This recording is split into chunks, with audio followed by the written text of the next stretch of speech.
Sébastien Grandjean, bonjour. Bonjour. Tout d'abord, félicitations pour ton titre avec Fola Esch en D1 luxembourgeoise. Ouais, merci beaucoup. Voilà. Quelles ont été un peu les clés de ce succès finalement? Les clés du succès, je dirais que une excellente collaboration entre le staff et les joueurs. Je pense que on est arrivé là avec comme objectif donné par le club d'essayer d'être européen et d'intégrer les jeunes joueurs. Avec un recrutement qui avait été fait avant moi et avec des gens qui avaient vraiment une envie d'apprendre, une envie de jouer, une envie d'arriver dans un football peut-être plus ambitieux que ce qui se faisait l'année avant ou les années avant, donc un football un peu plus offensif. Et quand on voit le bilan à la fin, on peut dire qu'on a réussi au-delà de toute espérance. En plus sur le fil, parce que rien n'était non plus acquis. Ouais, tout à fait, ça a été chaud jusqu'au bout et on a fait un bon début de championnat, on était vraiment bien en place et tout, on a fait vraiment du beau jeu, les joueurs se sont donnés, ils ont vraiment été, comme je dis, le mot c'est collaboration, on a proposé quelque chose et les joueurs sont venus dedans, on a fait des gros matchs avec des gros scores aussi par rapport à des adversaires directs et là on a commencé à se jauger aussi.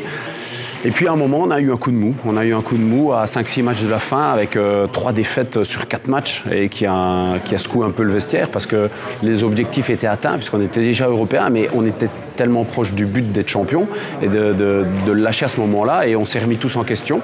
On a eu beaucoup de discussions, beaucoup d'échanges qui ont fait que on est arrivé dans la dernière semaine à égalité et là on a fait une dernière semaine idyllique, quoi. 5-0, 2-5-0, 1-0-3 à la Jeunesse d'Esch au match pour le titre, c'était absolument fantastique.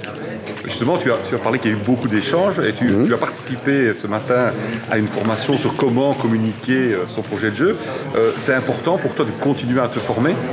Évidemment, je pense que c'est quand même le plus important parce que dans le football, aujourd'hui, on joue à 11 contre 11. Toutes les tactiques ont été faites, tout a été fait, tout a été analysé. Les techniques d'entraînement, on les connaît. Alors on s'améliore où? Dans l'analyse, dans la communication, dans le fait de vouloir progresser à ce niveau-là et surtout de stimuler la collaboration entre les joueurs et le staff. Avant, il y avait beaucoup de séparation entre ces diverses entités, je dirais, et actuellement, on ne peut plus faire ça. Je crois qu'on doit aller vraiment vers de la collaboration, les joueurs doivent adhérer. On a des grands exemples, quand je vois un club, comment il partage avec ses joueurs, etc. Je pense que tous ces gens-là nous donnent des éléments où il faut aller là-dedans. C'est fini le coach qui dirige tout et qui est omnipotent, c'est terminé.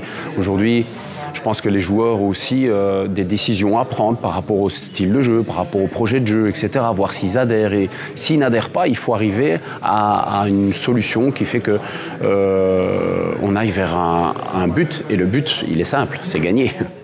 Alors on a parlé aussi beaucoup de parcours du coach et je sais, j'ai lu que justement une de tes ambitions c'est de pouvoir coacher une fois en Jupiler Pro League, en D1, qu'on puisse te donner ta chance.